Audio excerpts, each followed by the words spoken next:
Hi welcome back to my channel. ఈరోజు కథ ప్రేమకు స్వాగతం 18వ భాగాన్ని వినేద్దాం.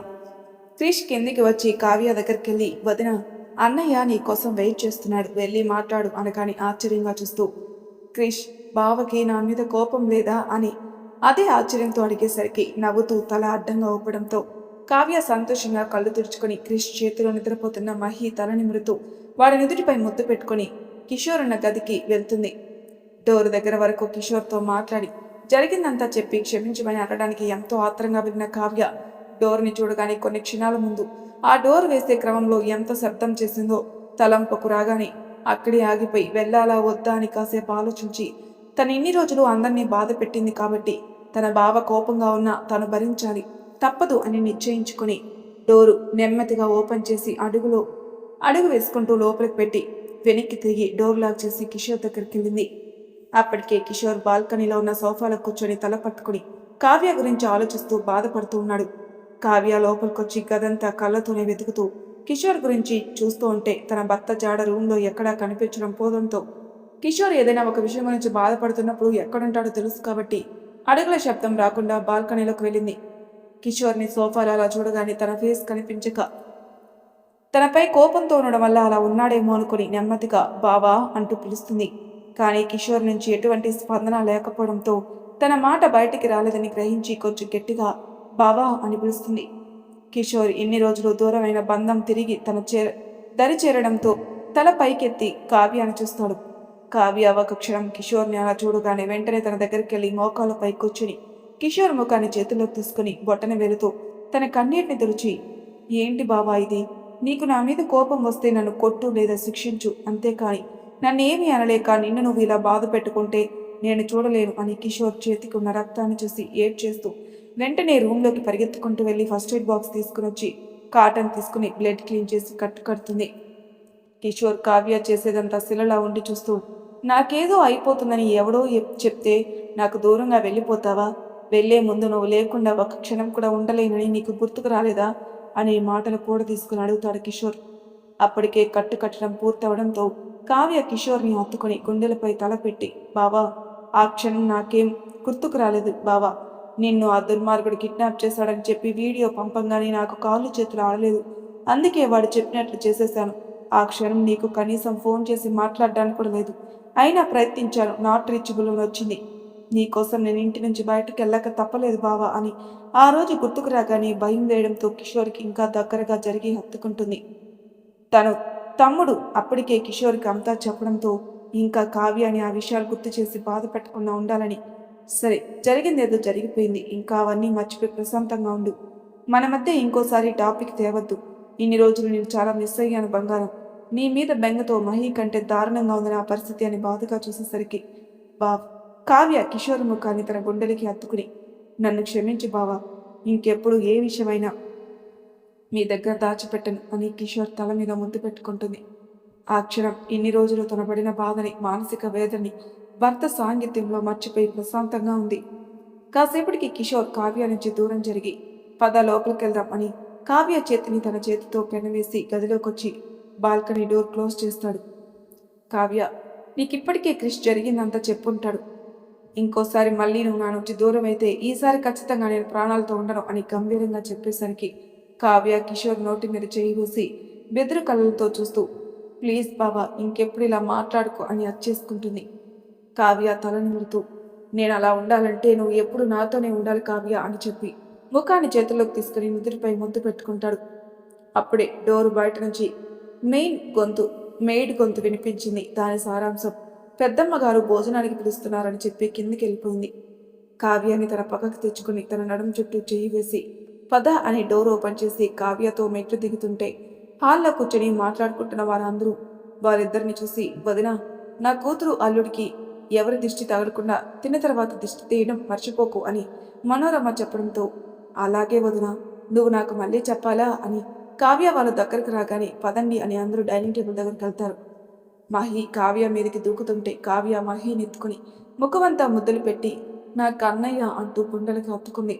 ఆ పసివాడి హృదయం ఇన్ని రోజులు తల్లి స్పర్శకి దూరం అవడంతో కావ్య ముఖాన్ని కాసేపు పరీక్షగా చూసి తన చిట్టి చేతులతో కావ్య ముఖంపై చిన్నగా కొడుతూ ఇన్ని రోజులు ఎందుకు రాలేదని ప్రశ్నించినట్టు అనిపిస్తుంటే కన్నీళ్ళని ఆపుకుని, నన్ను క్షమించరా కన్నయ్య, పసిపిల్ల నన్ను కూడా పట్టించుకోకుండా వెళ్ళిపోయాను అని ఏడుస్తుంటే కిషోర్ కావ్య భుజం చుట్టూ చేయి వేసి నొక్కి కన్నీళ్లతోనే ఊరుకోమని చెప్పడంతో కళ్ళు తుడుచుకొని మహిని ఒడిలో కూర్చోబెట్టుకొని మహికి తినిపిస్తూ తను కూడా కొంచెం తినేసి హ్యాండ్ వాష్ చేసుకుని హాల్లో కూర్చొని మహితో కబుర్లు చెప్పుకుంటూ ఉంటే మనోరమతో పాటు మిగిలిన అందరూ కావ్య పక్కనే కూర్చొని ఇన్ని రోజులు దూరమై సంతోషం మళ్ళీ వాళ్ళ మధ్యకి రావడంతో నవ్వుతూ కాసేపు మాట్లాడుకొని గుడ్ నైట్ చెప్పి ఎవరు వాళ్ళు వెళ్ళిపోతారు.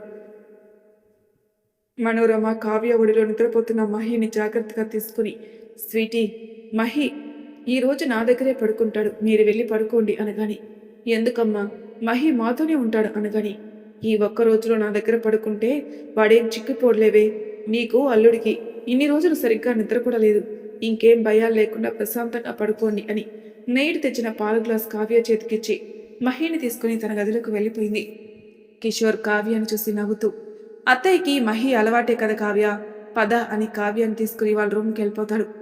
క్రిష్ తన అన్నయ్య వదిలిని ఒకటయ్యారని సంతోషంతో తన గదిలో బెడ్ మీద పడుకుని మధు గురించి ఆలోచిస్తూ వచ్చిన దగ్గర నుంచి మధుకి కాల్ చేయలేదు ఉఫ్ అని కొట్టు ఫోన్ తీసుకుని మధు నెంబర్కి కాల్ చేద్దాం అని అనేసరికి తన నుండి వీడియో కాల్ రావడంతో క్రిష్ పెదవులపై చిరునవ్వు చేరి వెంటనే అక్కడి నుంచి బాల్కనీలోకి వచ్చి లిఫ్ట్ చేసి చిరునవ్వుతో మధుని చూస్తుంటే మధు అలిగినట్లు తన ఫేస్ ఎక్స్ప్రెషన్తో చూపించాలని పెదవులు బిగించి కళ్ళు చిన్నవి చేసి నొసలు చిట్లించి రకరకాల ఎక్స్ప్రెషన్స్తో చూస్తుంటే అప్పటి వరకు ఆపుకున్న నవ్వుని ఇంకా ఆపుకోలేక బయటికి గట్టిగా నవ్వేస్తాడు క్రిష్.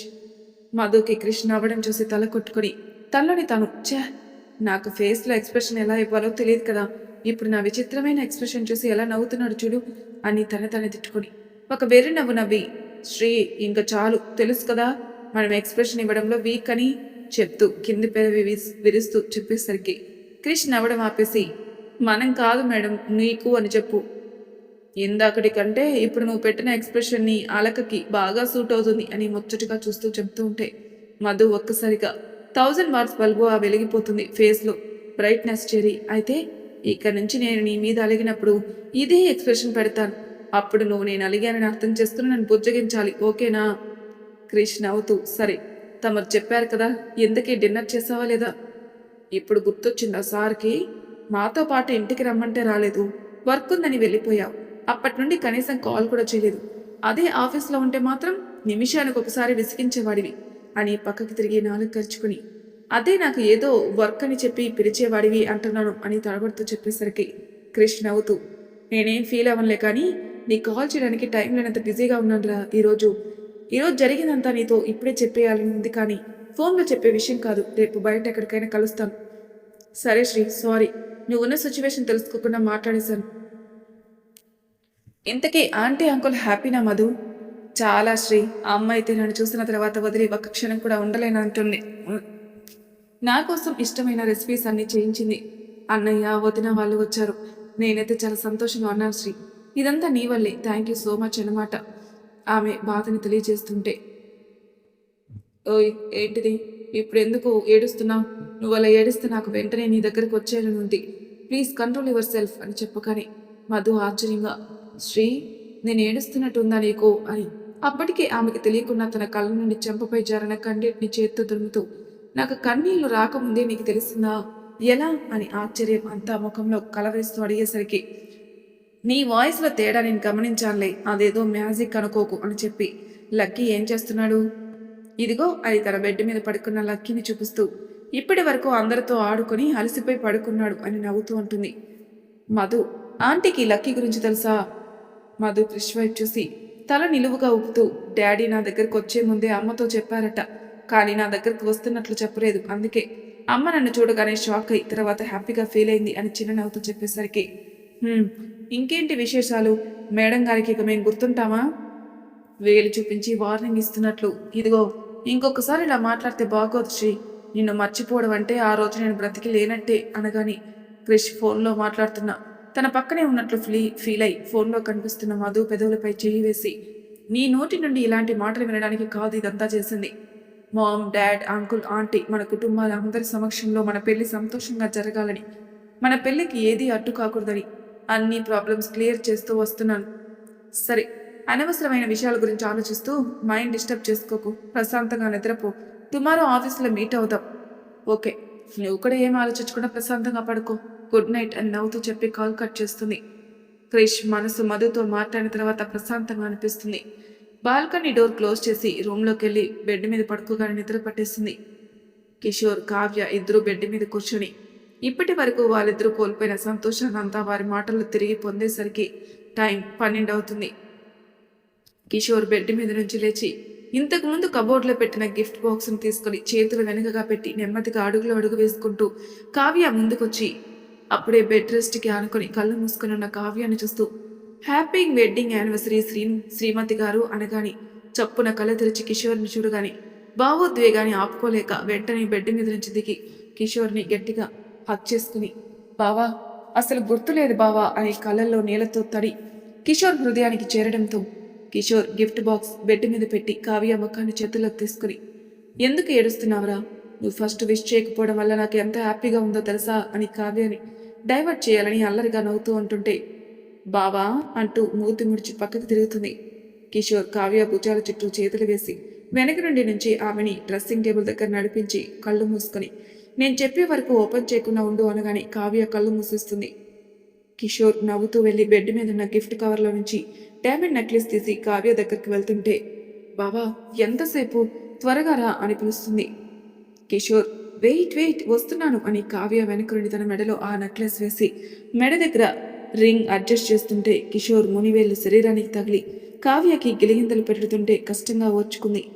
పెట్టడం అయిపోగానే ఇప్పుడు కళ్ళు తెరవచ్చు అనగాని కావ్య నెమ్మదిగా కళ్ళు తెరిచి తను ముందున్న అద్దంలో తన మెడలో ఉన్న నెక్లెస్ని చూసుకుని అది తన కోసమే డిజైన్ చేశారేమో అన్నంత పర్ఫెక్ట్గా తనకి సెట్ అవ్వడంతో సంతోషంగా తల పక్కకు తిప్పి కిషోర్ని చూస్తూ ఇది నా కోసం తీసుకున్నావా బావా అని అడిగేసరికి కిషోర్ కావ్యాన్ని వెనుక నుండి హత్తుకుని తన నడుం చుట్టూ చేతులు వేయించి నీ కోసం స్పెషల్గా డిజైన్ చేయించాను అని చెప్పి కాసేపు కళ్ళతోనే మాట్లాడుకుని ఆ రాత్రిని ఇద్దరి మధ్య ఇన్ని రోజులు కలిసిన దూరాన్ని చెరిపేస్తూ ఒకరి కోసం ఒకరన్నట్లు ఆ రాత్రి మధురమైన రాత్రిగా మలుచుకుని అలసిన శరీరాలతో నిండిన మనసులతో ఒకరి కవిలో ఒకరు నిశ్చింతగా నిద్రకి ఉపక్రమించారు.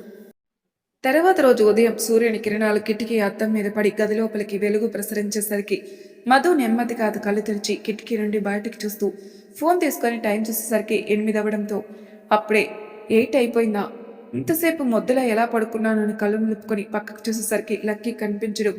ఒక్కసారిగా టెన్షన్తో కాలు చేతులు ఆడకపోవడంతో 5 నిమిషాల పాటు షాక్లోనే ఉండిపోయింది. లక్కీకి తనకు థ్రెట్ ఉందని గుర్తుకు రాగానే వెంటనే హడావిడిగా లేచి డోర్ దగ్గరకు వచ్చి డోర్ ఓపెన్ చేసుకుని బయటకు వచ్చి మెట్లు దిగుతుంటే హాల్లో అందరూ కలిసి కూర్చుని లక్కీతో ఆడుకుంటూ కనిపిస్తారు. గుండె దడి తగ్గి ఒక్కో అడుగు నెమ్మదిగా వేస్తూ హాల్లోకి వచ్చింది. నవ్య మధుని చూసి లేచావా మధు, నీ గురించి కాఫీ తీసుకుని రూమ్కి వస్తే లక్కీ నిద్ర లేచి బెడ్ మీద కూర్చుని ఆడుకుంటూ కనిపించాడు. నువ్వు డీప్ స్లీప్లో ఉన్నావు కదా, డిస్టర్బ్ చేయడం ఎందుకని లక్కీని తీసుకొచ్చి రెడీ చేసి కూర్చున్నావు. నైట్ పడుకోవడానికి లేట్ అయిందా?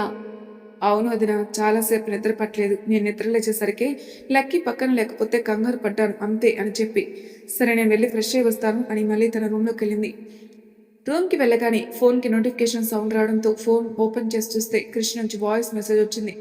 ఆన్ చేసేసరికి Madhu I'm waiting for you, మీ ఇంటి బయటే ఉన్నాను అని చెప్పగానే వామ్మో అప్పుడే వచ్చేసాడా, నేను ఇంకా ఈ పాచిముఖంతోనే ఉన్నాను ఇప్పుడెలా అని ఏదో ఐడియా తట్టి వెంటనే వాష్రూమ్లోకి తిరిగి బ్రష్ చేసుకుని ఫేస్ వాష్ చేసుకుని టవల్తో తుడుచుకుంటూ బయటకు వచ్చి ఫోన్ తీసుకుని కిందికి వచ్చింది.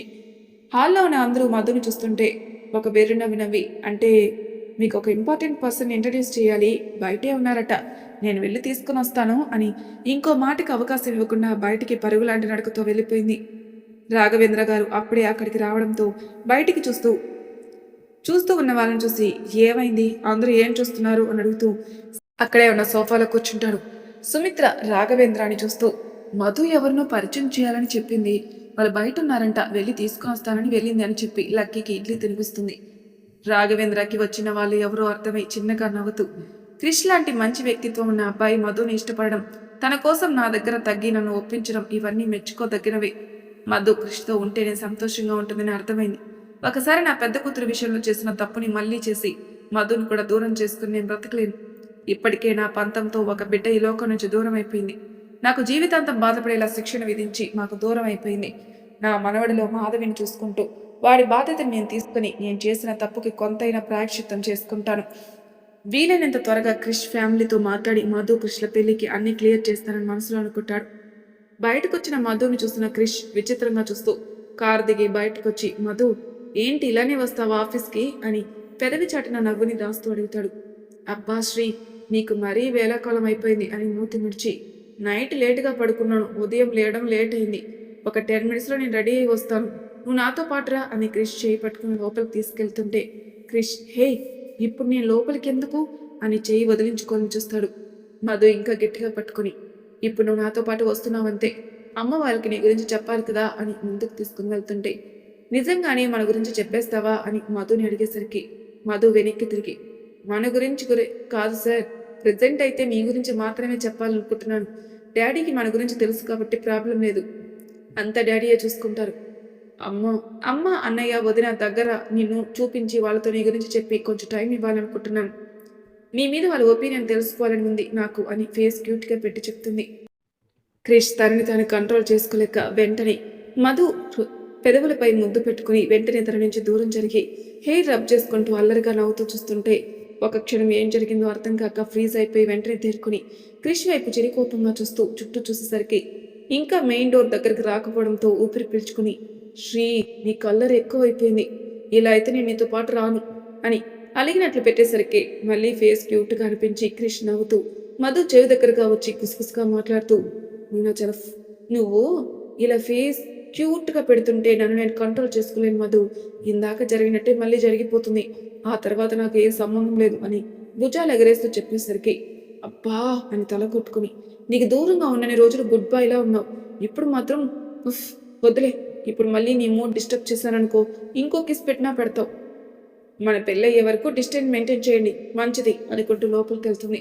క్రిష్ నవ్వుతూ వెళ్తున్న మధునే చూస్తూ, నువ్వు దూరంగా ఉన్నా మన ప్రేమ మనల్ని దగ్గర చేసింది మధు, ఇంకా మనం ఎప్పటికీ దూరం అయ్యే పరిస్థితి మన దరిదాపుల్లో కూడా రానివ్వను అని నవ్వుకుంటూ ముందుకు నడుస్తాడు క్రిష్.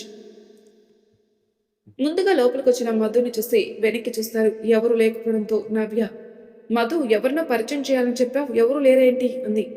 ఎవరూ లేరా అని అయోమయంగా చూస్తూ వెనక్కి తిరిగేసరికి క్రిష్ ఇంకా బయట ఉండడంతో క్రిష్కి చేత్తో త్వరగా రమ్మని సైగ చేసి ముందుకు తిరిగి, వస్తున్నారు వదిన, వెయిట్ అని క్రిష్ లోపలికి రాగానే మధు హాల్లోకి తీసుకుని వచ్చి కూర్చోమని చెప్పింది.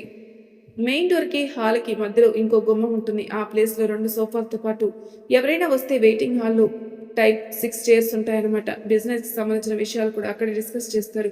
అదొక చిన్న రూమ్లా ఉంటుంది చూడ్డానికి. సుమిత్ర కృష్ణని చూడగానే ఆశ్చర్యంతో, బాబు నువ్వా, ఎలా ఉన్నావు బాబు అని సంతోషంగా అడుగుతుంది. అందరితో పాటు మధు కూడా ఆశ్చర్యంగానే చూస్తూ, శ్రీ అమ్మకి ముందే తెలుసా, కానీ ఎలా, వీళ్ళు కలిసే అవకాశమే లేదే అని ఆలోచిస్తూ ఉంటుంది. మరి తర్వాయి భాగంలో ఏం జరుగుతుంది నెక్స్ట్ ఎపిసోడ్లో తెలుసుకుందాం. అంతవరకు నా ఛానల్ సబ్స్క్రైబ్ చేయడం వాళ్ళకి సబ్స్క్రైబ్ చేసుకుని లైక్ చేసి షేర్ చేయండి. మీ అభిప్రాయం కామెంట్ చెప్పి తెలియజేయండి. Thank you for listening.